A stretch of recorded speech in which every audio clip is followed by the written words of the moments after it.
sakumaha urang deket ka Kangjeng Nabi urang deket ka Kangjeng Nabi loba urang menang nyadapna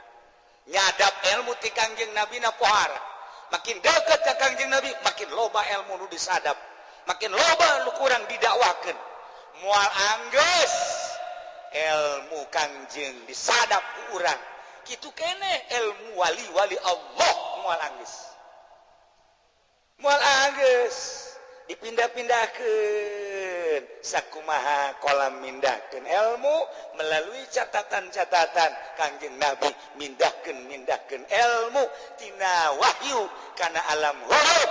kuari urang deh nyadap ka Kangjeng Nabi sebab Kangjeng uswatun hasanah makin deket ka Kangjeng Nabi makin loba urang nyadap ilmu ti Kangjeng Nabi lobakeun maca sholawat engke urang menang ilmu laduni mah lobakeun maca sholawat bae ge engke ge jujol ilmu teh teu karasa ku urang pokona mah bakalna ku Gusti Allah dibere ilma malam ya man amila bima alima allamahullahu ilma malam ya ngamalkeun kana ilmuna bakal dibere ilmu nu nyana can nyaho laduni berarti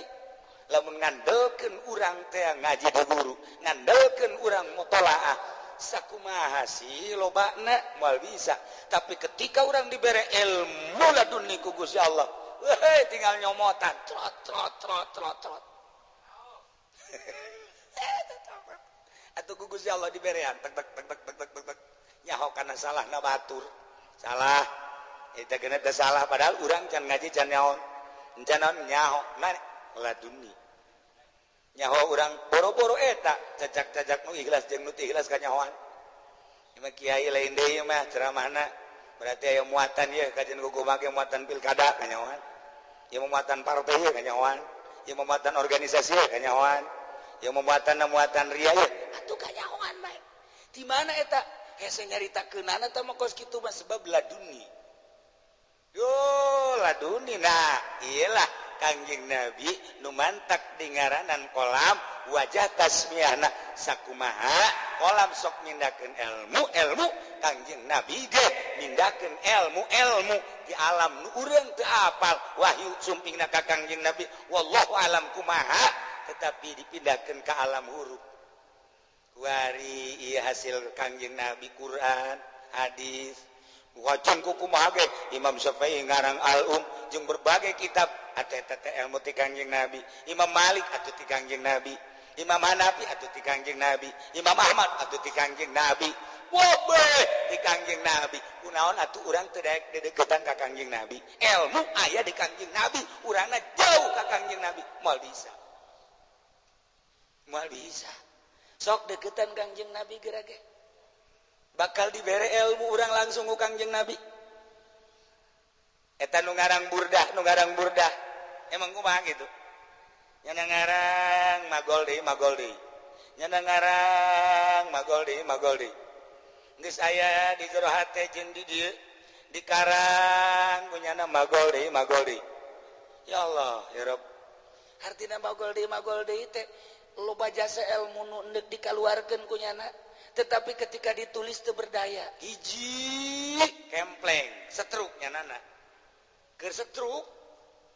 hese nulisna sedengkeun ilmu loba jasa di dieu ngimpi satu saat kapendak sareng Kangjeng Nabi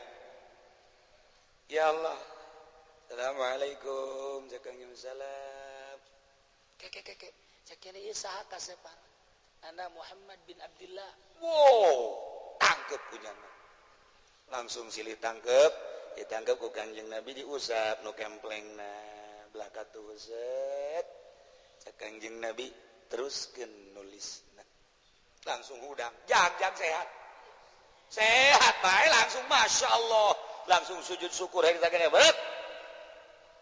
wah raja setan nu ngarang burdah eta lain lalagan Haji Pendi kamari ieu batuk terus bae punya obatan ngimpi ka panggijeng juri ya Allah hudang es beki parah dipilih ka panggijeng Kangjeng Nabi jeung juri itu jauh ku sebab nyanana carang maca sholawat aya maca sholawat muludan kudu berkatan oh baca shalawat mah embatnya lagi. Assalamualaikum zainal anbiya ya assalamualaikum. Orang kanan di jero nama berkat. Itu mal beres baca shalawat ke situ. Mal beres. Sanajan kutub robani ge mal beres. Macam nama hebat. Kutub robani. Orang di jero nama berkat. Mal beres. Tuh. Deketan Kangjeng. Bakal dibere ilmu.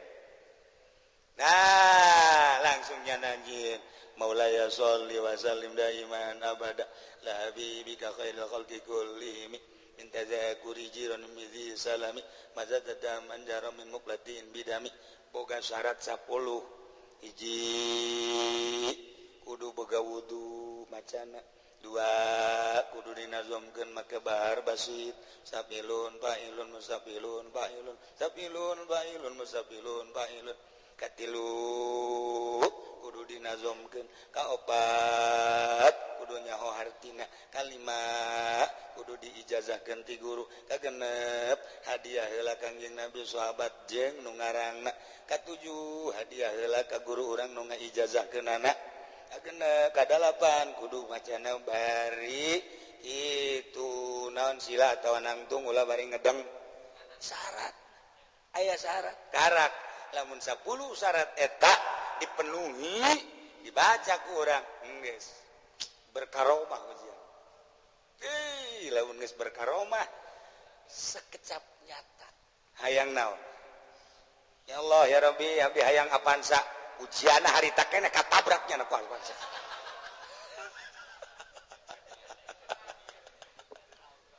Aduh ya Allah ya Rabbi. Eta lain lalagaan eta. Syekh Khuriyuti anu nyarahan itu non burdah ngimpi deui bae disarahan Imam Khuriyuti eta teh nyarahan teh sambarangan cek nyana ieu lamun teh disarahan moal kaharti sebab ieu bahasa wali jeung bahasana teh kaluar tina majaz kinayah jeung tasbih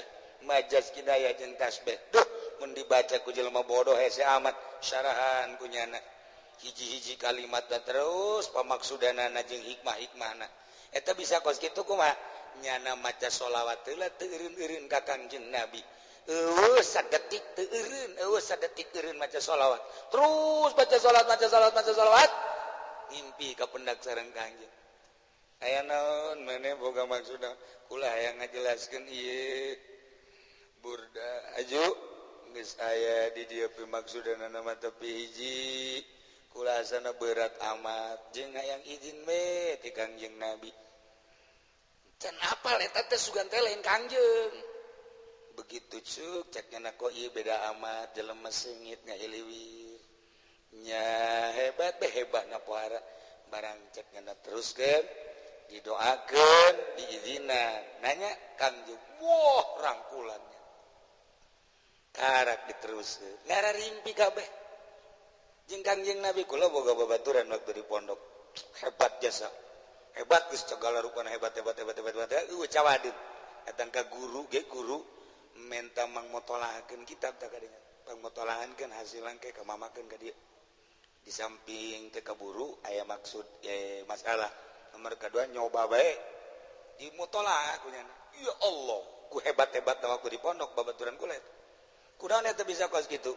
nyana teu eureun-eureun maca sholawat pas malam Jumat sare reup ebrak jol Kangjeng cak Kangjeng Bismillahirrahmanirrahim beda-beda ngaran padahal hiji syai'un wahid yani haqiqatul Muhammadiyah di ngaranan nur lantaran nyorot kana seluruh nu poek-poek bangsa jalal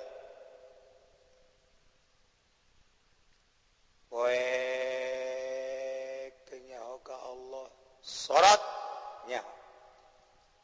poek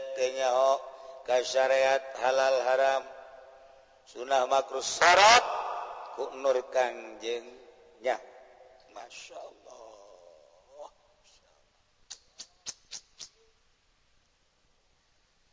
Geus lamun urang kasyarat ku nur kangjeng Nabi datang ka ngalengkah ti syariat bakal eueuh berang eueuh peuting. Malaya berang malaya peuting. Malaya berang malaya peuting. Moal aya jam. Urang nu mantak aya jam teh kan aya panon poe. Ku ayana panon poe kan aya waktu. Syamsu wal qamaru bihusban. Aya hitunganan. Datang ka leuwih ngitung teh. Tidak ngitung perjalanan panon poe nu jadi jam, ngitung bulan jadilah hari. Dihitung kurang datang ka saha ngaran sia? Coba ku aing dihitung di nakto ku aing. Rangkepna jeung saha? Masih salah rangkep. Engke ka dituna sia eta harta molos bae. Dihitung. Dihitung ngaran lalaki, dihitung ngaran awewe. Woi, di Jawa mah pohara jasa. Abe bagus rangkepna. Masya Allah. Saumur hirup susah bae aja. Eta nang hitung eta. Lah gitu.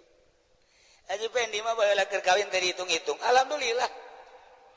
Atuh artinya aja dagang terus, atuh rugi terus.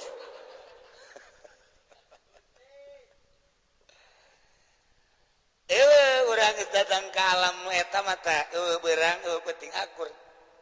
Jam. Mata kaget. Jelema nu asup ka alam eta mah kaget. Sewaktu-waktu ogos Ki Herun anu kukula sok didongengkeun di antarana masjid kotok opor eta asar jam 2-an ewa ku pamajikanna gencit di opor deun di luhur meja turuban ku turub saji nyana asup ka kamar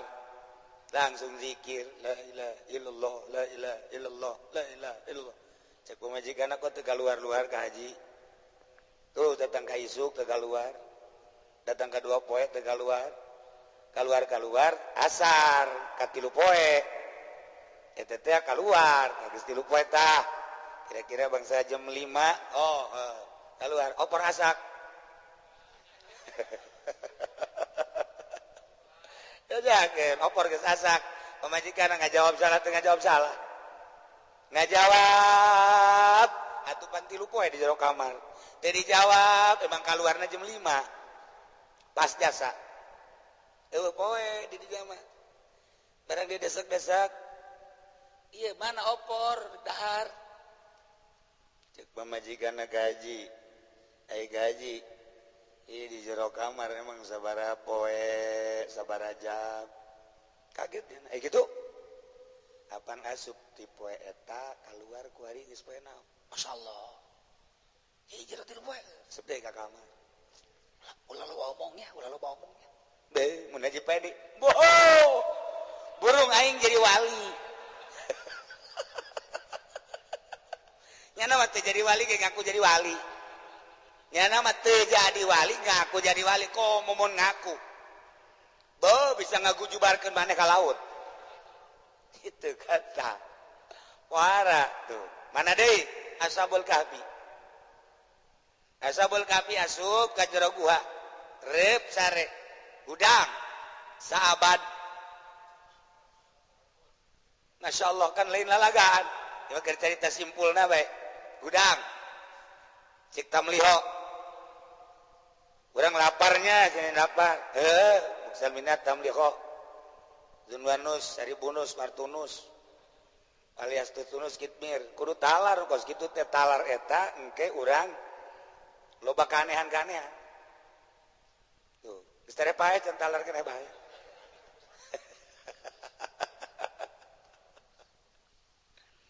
coba Mukzal mina tamliqa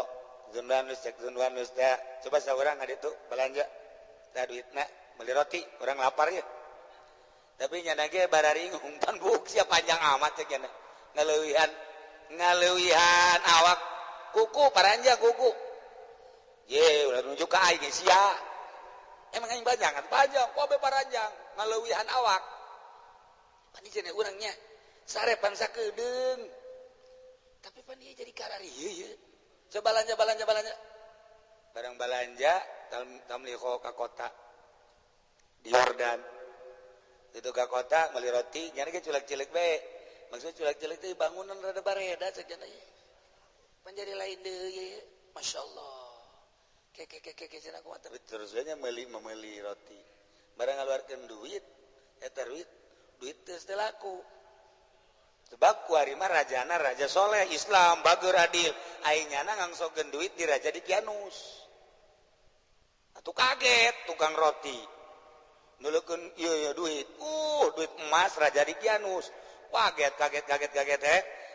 itu konfirmasi barang nyaritakeun orenganan nyana nu kabur teh lumpat nyana ka ditu bebe jadi ka babaturanana bahu urang orang yang sare abad cek nyana ieu aduh gitu paingan ubu kurang paranjang teu karasa tah sare teh asa teh ngan saukur 3 jam 4 jam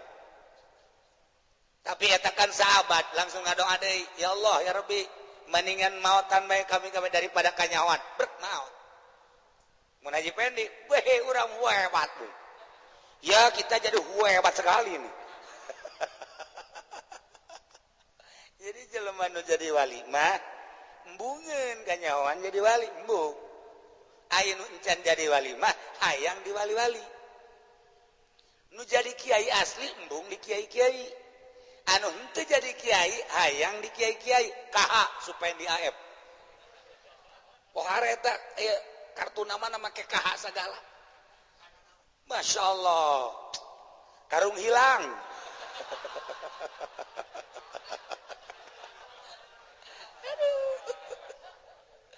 ya Allah nah ieu lamun urang geus aya di alam eta jam Kanjeng Nabi Isra Mi'raj jam asup ka alam eta urang lamun diangkat ku Allah kapanggih ka alam hakikat atuh eueuh nu mantak dina Al-Qur'an walillahil masyriq wal maghrib fa inna ma tuwallu fasama wajhullah masyriq jeung maghrib teh nu Allah seluruh ciptaan Allah nu Allah di mana bae maneh ngahareup di dinya aya Allah berarti Allah kahareupan kan ku urang lamun Allah kahareupan ku urang atau Allah teh boga tempat salah ieu bahasa hakikat jadi lamun urang dihartikeun ku bahasa urang meunang ngan tafwid ulah dipanjang-panjang walillahi masyi wal maghrib fa inna matwaru fasamajullah urang ngahareup ka mana bae di dinya aya Allah ngan tafwid pasrah kumaha Allah tama urusan Allah ngan eta mah kan lain di alam ieu alam hakikat nya eta roh urang anu neuleuh ka Allah ngahareup ka Allah ari roh emang aya hareupan aya tukangan aya gigir heueuh ari aya hareupan mah awak urang mah aya hareupan ieu tandana aya irung nu mantak digerokeun nyileuk tuh mataan di tukang lamun di tukang aya mataan moal nyileuk tuh kan jadi aya hareup aya tukang awak roh mah eueuh hareupan eueuh tukangan geus di mana bae bisa neuleuh Allah ja Allah na eueuh tempat eueuh hareup eueuh jihad jadi urang ka alam roh urang asup ka alam roh eueuh hareup eueuh tukang eueuh gigir eueuh luhur eueuh handap geus atuh walillahil masyriq fa inna tuwallu fasama wajhullah kapanging ge kumaha kurasa bisa dijabarkeun moal bisa nu aya hareupan mah awak urang mah ieu geus lamun urang mikiran awak bae teu kaluar unggal poe dagang karung di pasar kantor di mana deui sawah di mana deui aya tuh kumaha sia bae nah tuh jangan mah tausiah memangnya mah kos gitu ekstrim.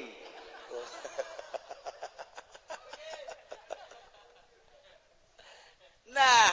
itu kan urusan dunia. Hasil duit, beli sangu, beli beas, dahar, jangan awak. Beli minuman,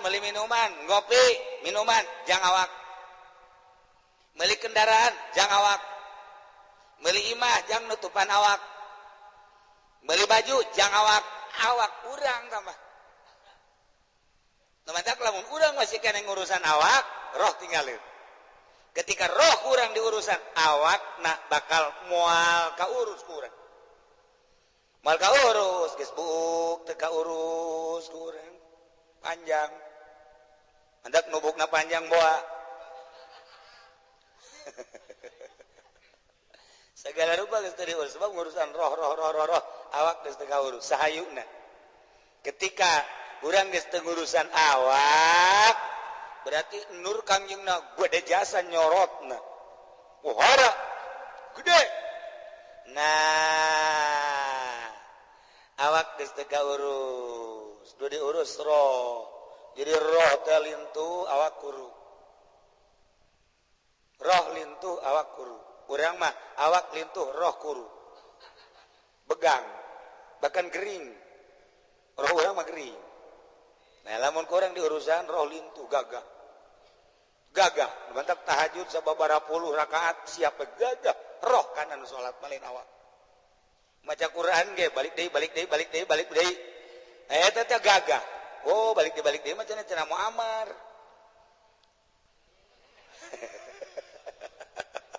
Kulhu lam yalid wa lam yulad wa lam yakul lahu kufuwan. Balik 5 juta. Haji Pendi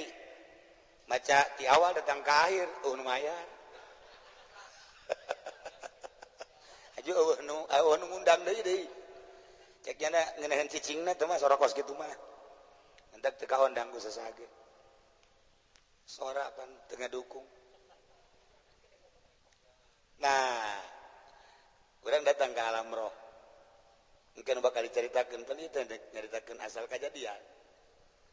Ieu. Urang teu ngurusan awak, geus urusan roh. Woh, lintuh, jag. Nah, eueuh jam di alam eta. Eueuh poe di alam eta. Kakalayangan nyana letik dunia. Eueuh di alam eta. Urang teu kaharti, moal kaharti. Moal kaharti, mantap dicontohan tadi di jero kamar zikir 3 penting. Kok asana cek nya ngan sajam ente. Ashabul kahfi sare paling rarasan sajam 2 jam 3 jam padahal sahabat. Ya Allah. Masya Allah. Kanjeng Nabi berangkat minal Masjidil Haram ila Masjidil Aqsa naik ka luhur teng lain lalakoneun tah mah. Meureun kudu sabaraha bulan sabaraha tahun hese nyaritakeunana. Tapi ku sakicep eueuh jam di alam eta. Tuan Abdul Qadir teh berangkat di Baghdad ke Mesir, kemudian di Mesir teh ke Yordan, kelilingnya terus ke Iran, datang deui ka dinya. Ieu jamaah can robah. Nyana kakalayangan. Eueuh jam di alam eta. Nah, urang ngurusan awak lamun geus datang ka dinya geus pahar. Mun nyaritakeun Syekh Junaidil Baghdadi seseri sikti Marufil Quri Abu Yazid Al-Bistami anu tadi dicaritakeun teh mun di dieuna aya Allahan atuh geus teu kudu kumaha sebab nya mah hayang ka Mekah di deukeut geus ngetet ngalengkah kaji pendi kamari nurutan ti imah ngalengkah ngagejebur ka kali.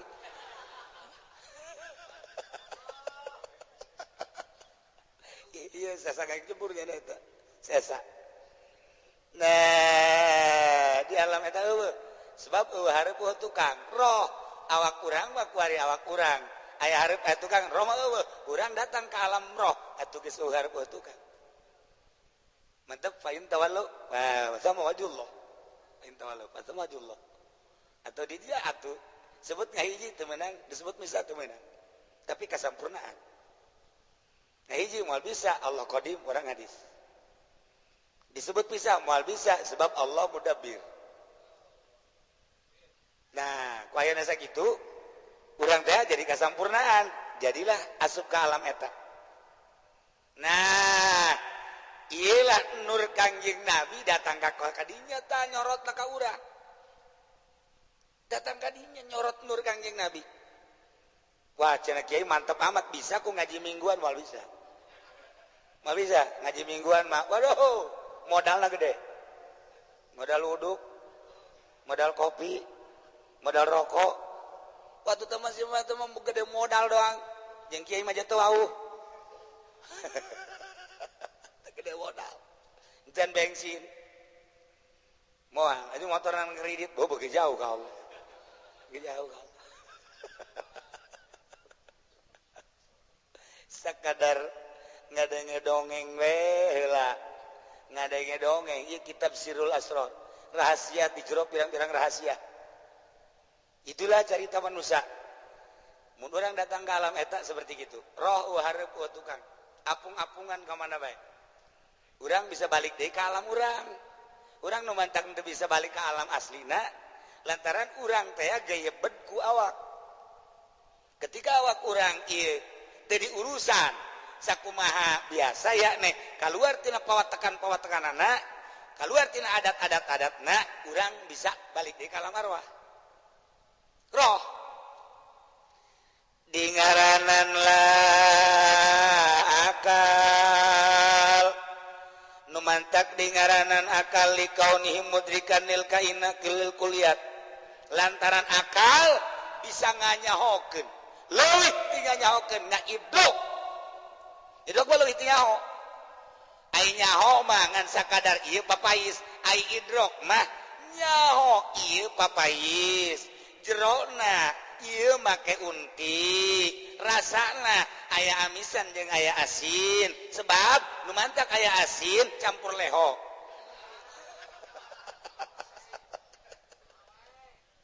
nyaho idrok jadi asal lalu papais ka idrok tek jerona tuh ai nyaho mah sakadar ieu papais ai rasana wallahu alam nyaho idrok benyaho ka jerona masyaallah secara tahqiq ka idrok oh ya lamun urang nyaritakeun ngaji mantek panjang ieu mah heula lah jasi mah teu mondok ieu geus sakitu ge cukup atuh ngobrolnya teu mondok atuh ngaranna ge idrok urang nyaho ka Allah di mana nyahona tina dalil nakli tina dalil akli nyaho ka Allah nyaho can ka idrok ketika kurang diidrok emang ka idrok moal kumaha tarkul idrok ninggalkeun idrok berarti idrok ka Allah mah sebab kadituna moal ka idrok Allah mah sebab makodim ngan urang ku belajar ngaidrok ka Allah hajut teu kawasa urang tarkul idrok jadi alam eueuh disebutna alam eueuh kumaha eueuh idrok haju kumaha eta idrok teh jadi ka Allah mah kudu ngeuweuhkeun sagala rupa eueuh dunia eueuh makhluk eueuh nafsu eueuh setan eta mah pan bangsa ka idrok dieueuh-eueuhkeun ku urang deuk ka idrok ka Allah moal ka idrok sebab di dunia moal ka deuleuh Gusti Allah moal ka tingali moal ka ragap tapi rasa dibere kula mah aya di jero hate mukmin jadi tarkul idrok di alam eueuh ngaranna eueuh idrok teh tah hayang datang kadinya ku akal teh Kangjeng Nabi roh Kangjeng Nabi di ngaranan akal lamun urang kasorot ku akal roh Kangjeng Nabi urang bakal nyaho mudrikan lil kuliyat nyaho kana ieu bumi nyaho itu langit di jero bumi nyaho eusi bumi nyaho eusi langit anu menghuni di bumi urang bakal nyaho anu ngahuni di langit urang nyaho dibere nyaho sebab nyaho lain sakadar nyaho tapi idrok iyalah akal saha eta roh Kangjeng Nabi makin orang mantep ka Kangjeng Nabi akal orang makin tajam lamun urang yang tajam jasa akal orang lobakeun baca sholawat sok bisa hiber di sholawat eta lain lalagan bedas tanagana bedas masyaallah baca sholawat emang eta wali hiberan ku sholawat langsung ka Kangjeng Nabi Kangjeng Nabi hadir sagesa hadir urang teh kasorot ku nur Kangjeng Nabi wanyahoan kabeh ka idrok lil kuliat mudrikan lil kuliat langit ka idrok bumi ka idrok leuwih ti nyaho ka idrok handap bumi luhur langit sagesa ka idrok urang kasorot ku Kangjeng Nabi hayang ka mana cak Allah hayang ka mana ayo sia akal lain lalagan ieu nur Kangjeng Nabi keneh panggeulana nu didamal ku Gusti Allah ruhi panggeulana nuri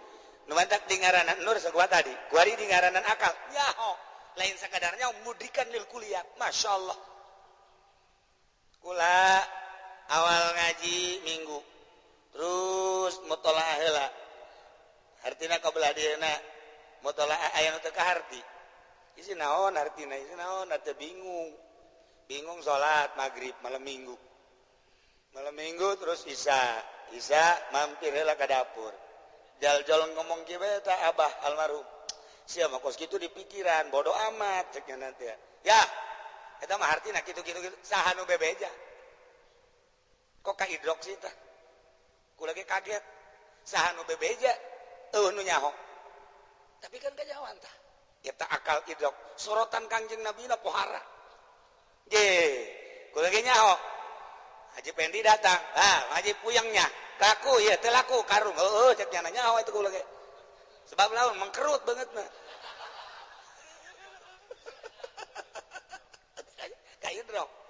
ka idrok dah babari sama bener sama kos kitu mah babari sama sebab di deuleu sinyal lagi sebelah lain kuari Syekh Nawawi ngarang Sapinah barang dia dibijakeun ka uwana si Marzuk di Mekah begitu diangsongkeun Caki Marzuk hiji encan dibaca-baca acan hiji alifna salah ditungtung buka ge kusia buka tungtung tah alifna salah barang di heueuh saha nu ngabeja eta akal bisa datang ka dinya wih ka idrok kitab teh jadi kitab teh geus teu kudu kasak sakieu esina Gus Dur lamun maca nya mah sakedeung biasa maca koran teh sakedeung beres tutup tanya halaman sekian halaman sekian nyaho ka idrok jih ieu kumaha tuh dalam rangka muktamar NU kemudian nyana di jalan milik koran Kompas nanti kieu kadang teng kasaksian mah kan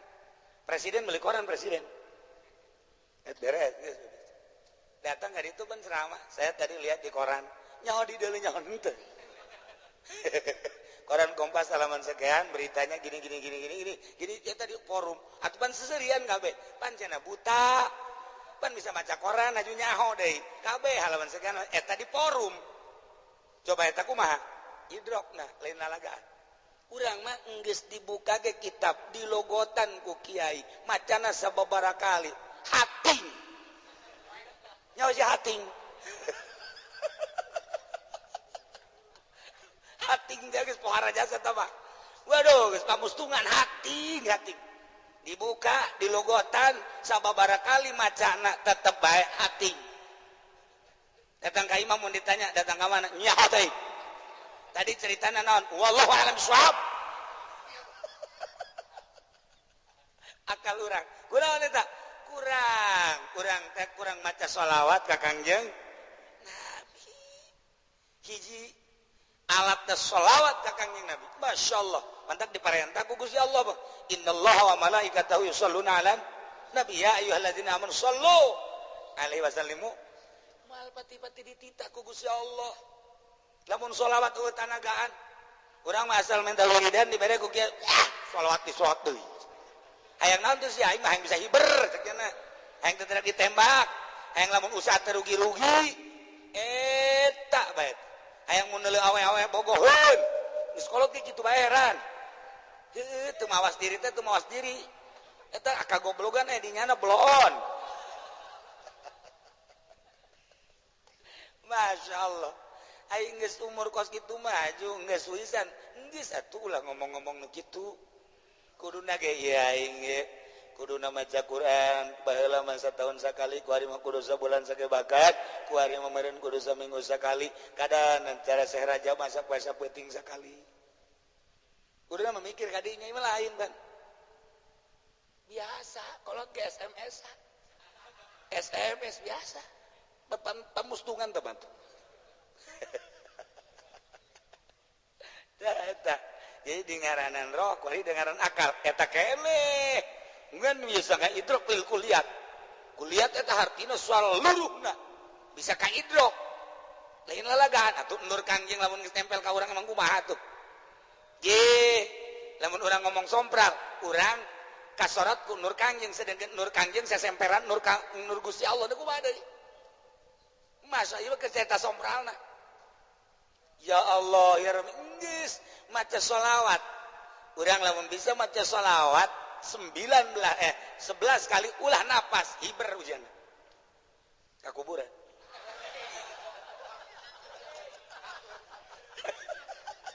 tadi nek coba-coba maraji mah mall aing bisa hiber ka kuburan gara-gara nahan napas jadi pernah teh mindah-mindahkeun ilmu tina bahasa guru pindahkeun jadi kitab ditukil kurang dialihkeun tina kitab ieu ka kitab ieu dikarang dicatet ditukil terus sampai ka ayeuna mindah-mindahkeun bahasa baik bahasa terjemahan Al-Quran terjemahan hadis terjemahan ulama termasuk mindahkeun bahasa cinta nu aya di hate make bahasa nu luar biasa ieu isi kandungan hati teh supaya kabaca ku kabogo urang direka-reka sejuta bintang di langit satu yang bercahaya dedeleuana meureun buta sakitu lobana ngan hiji nu bercahaya suara teh mah jelema lain lalagaan mah teu kadeuleu nu sejen teu kabeuleu barang di deuleu jamenyon tetep bae sanjungan jelema anu keur mabok kepayang kitulah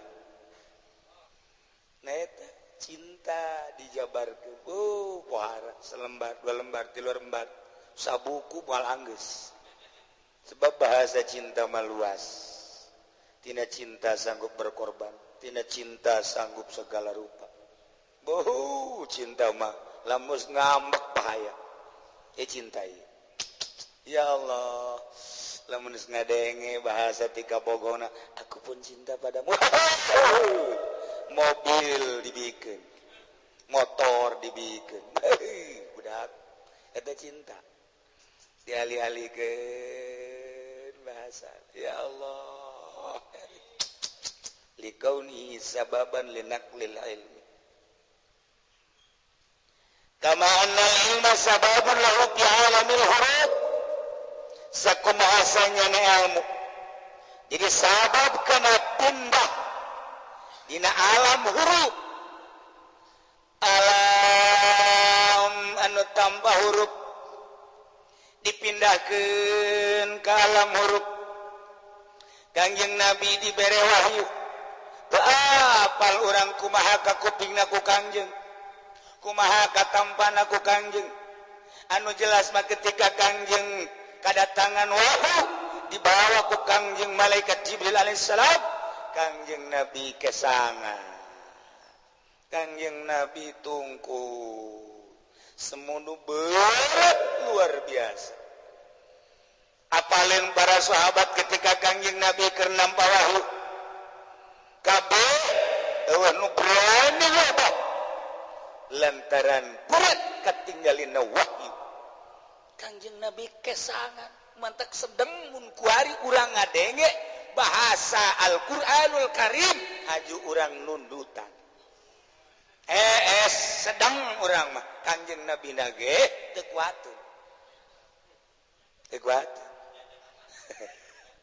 siapa sok juga singgung bae teu kuat urang maca Al-Qur'an lamun lain taufik di Gusti Allah mal kuat maca koran mah urang bersambung ke halaman sekian teangan bersambung ke halaman sekian teangan bun can anggeus meuli deui ke isuk meuli deui penasaran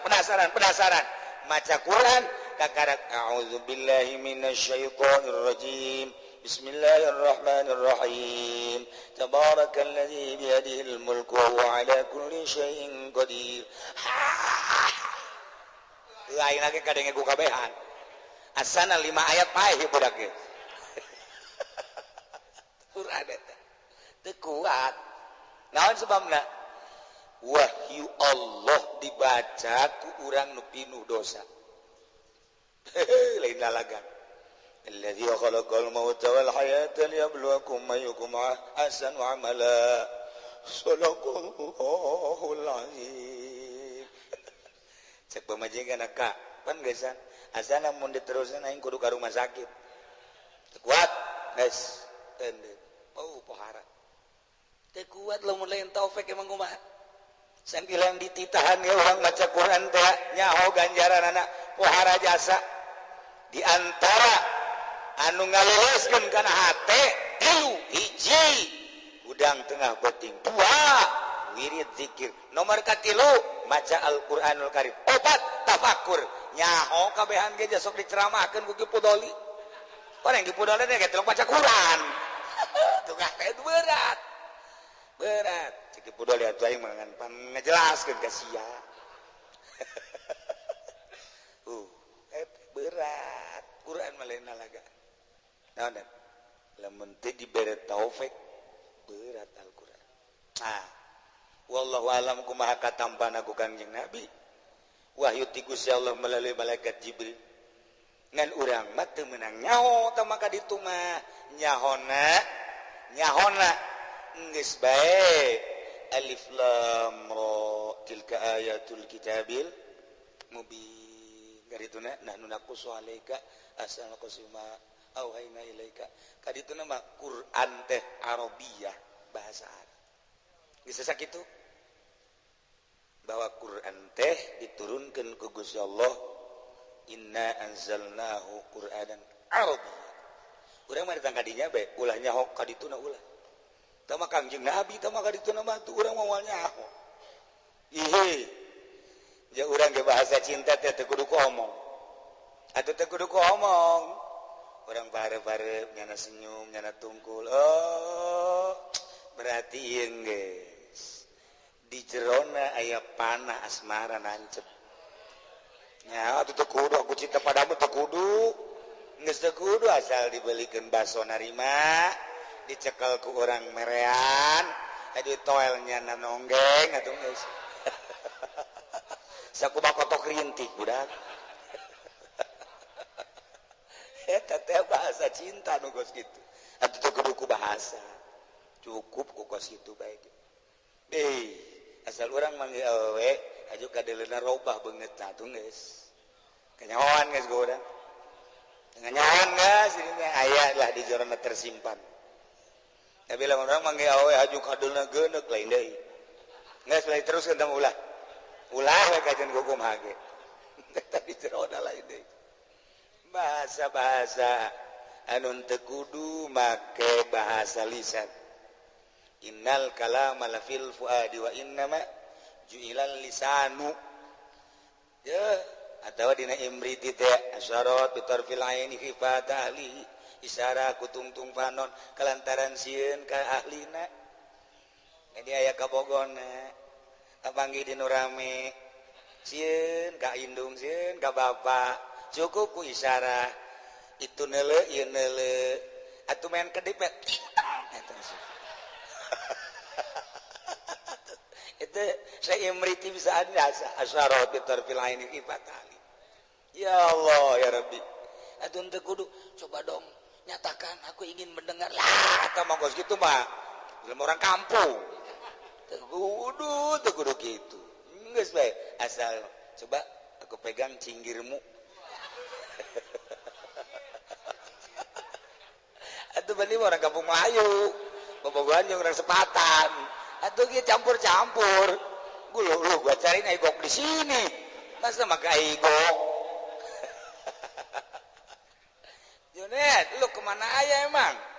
gua dari pagi lihat-lihat lu ya kagak ada emang dari mana lu dari pasar oh lu ke pasar ya palingan gua cari-cari ya kagak ada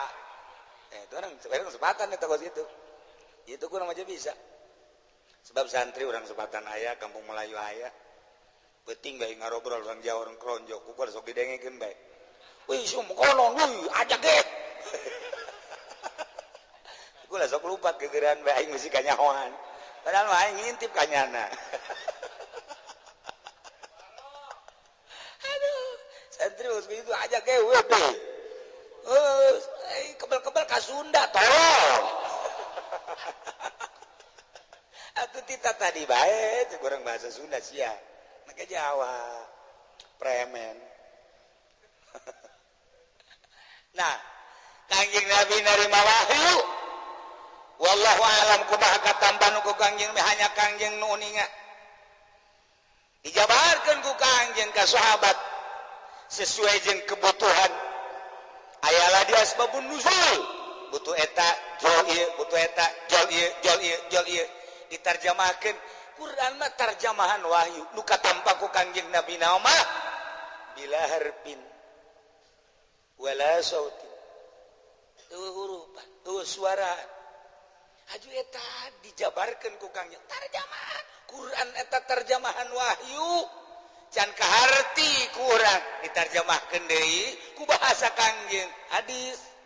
bahasa hadis ge hese dihartikeunana innamal a'malu binniyat innamal ilmu binniyat innamal syai' binniyat macam-macam terus bae tina innamal a'malu binniyat tarjamahan jadilah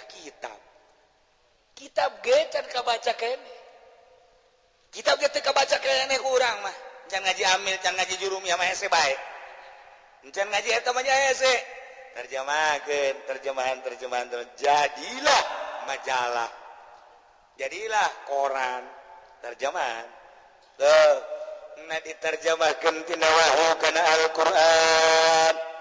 aya hurufan buari mah aya suaraan mun dibaca hasil naon eta kolam sababan linaqlil ilmi kama annal ilma sababun lahu bi alamil huruf Kangjeng Nabi nu mantak di ngaranan kolam sakumaha kolam mindah-mindahkeun ilmu horeng Kangjeng Nabi ge mindah-mindahkeun ilmu di alam huruf nu urang teu apal di luar eta kuari jadi apal pindahkeun ku Kangjeng Nabi haram zina haram mabok haram bersentuhan jeung lain mahram wajib salat wajib puasa wajib haji Kangjeng Nabi mindah-mindahkeun ilmu tina wahyu didakwahkeun ku Kangjeng Nabi Masya Allah karim sakumaha urang deket ka Kangjeng Nabi urang deket ka Kangjeng Nabi loba urang meunang nyadapna nyadap ilmu ti Kangjeng Nabi na pohara makin deket ka Kangjeng Nabi makin loba ilmu nu disadap makin loba nu kurang didakwakeun moal anggeus ilmu Kangjeng disadap ku urang kitu kene ilmu wali-wali Allah moal anggeus dipindah-pindahkeun sakumaha kolam mindahkeun ilmu melalui catatan-catatan Kangjeng Nabi mindahkeun ilmu tina wahyu kana alam huruf kuari urang deh nyadap ka Kangjeng Nabi sebab Kangjeng uswatun hasanah makin deket ka Kangjeng Nabi makin loba urang nyadap ilmu ti Kangjeng Nabi lobakeun maca sholawat engke urang meunang ilmu laduni mah lobakeun maca sholawat bae ge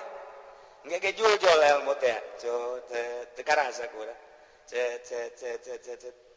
pokona mah bakalna ku Gusti Allah dibere ilma ma'alam ya man amila bima alima allamahullahu ilma ma'alam ya ngamalkeun kana ilmuna bakal dibere ilmu nu nyana can nyaho laduni berarti lamun ngandelkeun urang teh ngaji di guru ngandelkeun urang mutolaah sakumaha sih lobana moal bisa tapi ketika urang dibere ilmu laduni ku Gusti Allah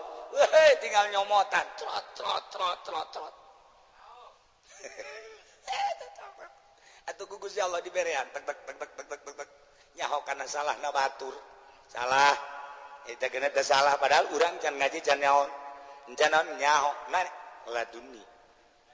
nyaho urang boro-boro eta cacak-cacak nu ikhlas jeung nu teu ikhlas ka nyahoan ieu kiai lain deui mah ceramahna berarti aya muatan ieu kajian gugum make muatan pilkada ka nyahoan ieu muatan partai ieu ka nyahoan ieu muatan organisasi ieu ka nyahoan ieu muatan ria ieu atuh ka nyahoan bae di mana eta hese nyaritakeunana teh mah kos kitu mah sebab laduni yo laduni nah iyalah Kangjeng Nabi nu mantak di ngaranan kolam wajah tasmiyahna sakumaha kolam sok mindakeun ilmu Kangjeng Nabi ge mindakeun ilmu di alam nu urang teu apal wahyu sumpingna ka Kangjeng Nabi wallahu alam kumaha tetapi dipindahkeun ka alam huruf wari ieu hasil Kangjeng Nabi Quran hadis wacan kumaha ge Imam Syafi'i ngarang jeung berbagai kitab eta ilmu ti Kangjeng Nabi Imam Malik atuh ti Kangjeng Nabi Imam Hanafi atuh ti Kangjeng Nabi Imam Ahmad atuh ti Kangjeng Nabi wobe di Kangjeng Nabi kunaon atuh urang teu daek dedeketan ka Kangjeng Nabi ilmu aya di Kangjeng Nabi urangna jauh ka Kangjeng Nabi moal bisa sok deketan Kangjeng Nabi gerage bakal dibere ilmu urang langsung ku Kangjeng Nabi eta nu ngarang burdah emang kumaha gitu nyana ngarang magol deui nyana ngarang magol deui geus aya di jero hate jeung di dieu dikarang ku nyana magol deui ya Allah ya Rabb artina magol deui teh loba jasa ilmu nu hendeuk dikaluarkeun ku nyana tetapi ketika ditulis teu berdaya hiji kempleng setruk nyanana keur setruk hese nulisna sedengkeun ilmu loba jasa di dieu ngimpi satu saat kapendak sareng Kangjeng Nabi ya Allah assalamualaikum Kangjeng salam keke sakene ieu saha kasepan ana Muhammad bin Abdullah wow tangkep punyana langsung silih tangkep ditangkep ku Kangjeng Nabi diusap nu kemplengna belaka tuset cak Kangjeng Nabi teruskeun nulisna langsung hudang jag sehat bae langsung Masya Allah langsung sujud syukur hari sagana beut wah raja setan nu ngarang burdah eta lain lalagan Haji Pendi kamari ieu batuk terus bae punya obatan ngimpi ka panggijeng juri ya Allah hudangna es beuki parah dipilih ka panggijeng Kangjeng Nabi jeung juri itu jauh ku sebab nyanana carang maca sholawat aya maca sholawat muludan kudu berkatan baca sholawat mah embat nyana ge Assalamu alayka zainal anbiya ya assalamu alayk orenganan di jerona mah berkat atuh mal beres baca sholawat ku situ mal beres sanajan kutub robani ge mal beres macana mah hebat kutub robani areng di jalan mah berkat mal beres tuh deketan Kangjeng bakal dibere ilmu nah langsungnya nyanyiin Maulaya sholli wa sallim daiman abada la habibika khairul khalqi kullihim min tazakuri jiran midhi salami mazadada manjara min muqlatin bidami boga syarat 10 hiji kudu boga wudu macana 2 kudu dinazamkeun make bahar basit sapilun fa'ilun musafilun fa'ilun sapilun fa'ilun musafilun fa'ilun katilu kudu dinazamkeun kaopat kudunya hartina kalimat kudu diijazahkeun ti guru kagenep hadiah heula Kangjeng Nabi sahabat jeung nu ngarangna katujuh hadiah heula ka guru urang nu ngaijazahkeun anak kagenep kadalapan kudu macana bari itu naon sila atawa nangtung ulah bari ngedeng syarat aya syarat karak lamun 10 syarat eta dipenuhi dibaca ku urang geus berkaromah ujian lamun geus berkaromah sekecap nyata hayang naon ya Allah ya Rabbi abdi hayang apansa ujianna harita keneh katabraknya na ku apansa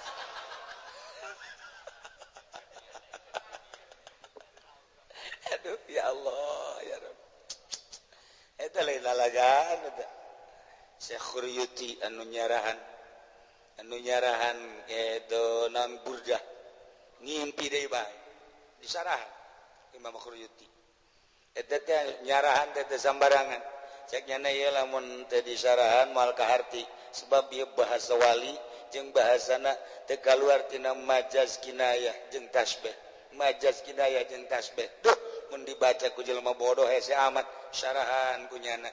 hiji-hiji kalimat terus pamaksudanana jeung hikmah-hikmahna eta bisa kos kitu kumaha nyana maca sholawat heula teu eureun-eureun ka Kangjeng Nabi eueuh sadetik teu eureun maca sholawat terus baca sholawat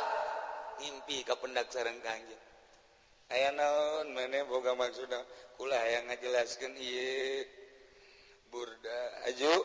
geus aya di dieu pimaksudana mah tapi hiji kulasana berat amat jeung hayang izin we ti Kangjeng Nabi can apal eta teh sugan teh lain Kangjeng begitu cuk cek nya kok ieu beda amat jelema seungit ngahiliwir nya hebat be hebatna pohara barang cek nya teruskeun didoakeun diizinan nanya Kangjeng wah rangkulannya karak diteruskeun ngararimpi kabeh jeung Kangjeng Nabi kula boga babaturan waktu di pondok hebat jasa hebat geus segala rupana hebat cawadin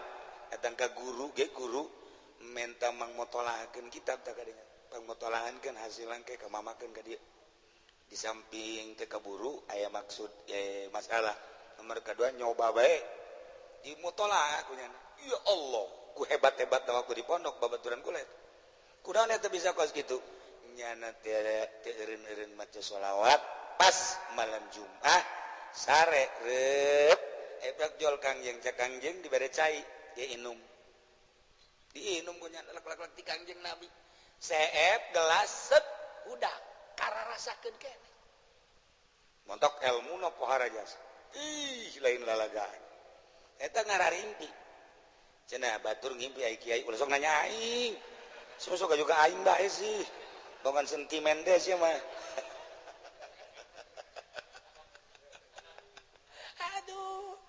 atuh kulanya loba ngimpi mah atuh loba tuh aja pengen mah kok aja bian bae pannya nama nya sentimen nya nama mah asal kula ngimpi bagus nya nama ti lo ka bawah heran pernah ngimpi ka pangijing seorang wali nya nama teu aja ka pangide jeung nya eueuh can orang bae ka pangijing wali jeung ulama nya aya can orang berarti wallahu alam teh pangjabarkeun bae pokona aduh lamun kitu mau naik ka gunung jeung nyana bener pernah ragag nyana nu ragag gua mah teu nah ieu Kangjeng wajah tasmiyah nu bantah Kangjeng di ngaranan kolom lantaran Kangjeng ngalih-ngalihkeun ilmu tina alam nu urang teu hafal ka alam huruf kuari urang jadi hafal ieu teh berkat Kangjeng Nabi Muhammad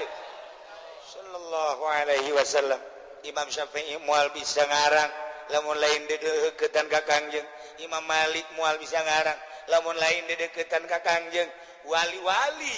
moal bisa ngajabarkeun tentang ilmu katauhidan lamun lain ti Kangjeng wabe ti Kangjeng lamun Syekh Rajab ngimpi jeung Kangjeng sering lamun Syekh Aziz baheula ngimpi jeung Kangjeng orang Amerika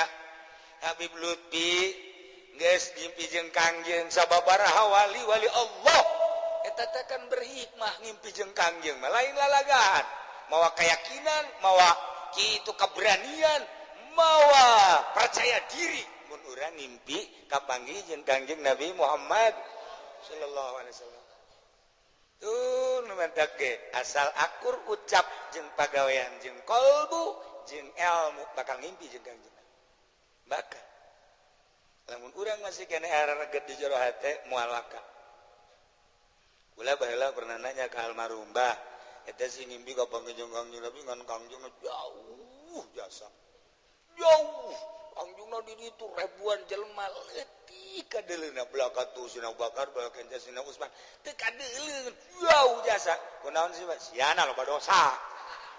geus bae teu ngomong deui aing jeung dikitukeun sia loba dosa jadi jarak jeung Kangjeng Nabi jauh jasa sudah kadeuleuh sok geura beresan dosa sia bakal kadeuleuh ge urang deket ka Kangjeng kumaha diri urang kebersihanana jeung kasepna Kangjeng sungitna Kangjeng kumaha kebersihan urang sia lamun kadeuleuh sakitu ge bagus dibere ngimpi cenah tah ngan jauh jasa teu kadeuleuhna naon siana gede dosa geus aing teu ngomong-ngomong deui ya eta sugan teu dosa noreng loba ese jeung Kangjeng mah tapi lamun urang ngimpi kapanggih jeung bangsa nu kararitu tah komo jeung Kangjeng moal kapopohokeun salilana jeung jadi isin mun besi dicarekan ku Kangjeng isin besi ditegor ku Kangjeng isin akibatna urang loba maca sholawat asa hadir Kangjengna loba maca Quran asa hadir Kangjeng Nabina urang malantaran atuh tilok ngimpi jeung can pernah ngimpi atuh biasa bae aya urang mah maca sholawat lamun loba jelema maca Quran bengis maca Quran lagi namun diondang muludah nah itu dong orang mah teu Kangjeng Nabi teh mindah-mindahkeun ilmu ti Gusti ka Kangjeng ti Kangjeng ka umatna Masya Allah nu mantak Kangjeng dingaranan kolam sebab mindah-mindahkeun ilmu jadi paruhul Muhammadiyyu wallahu a'lam.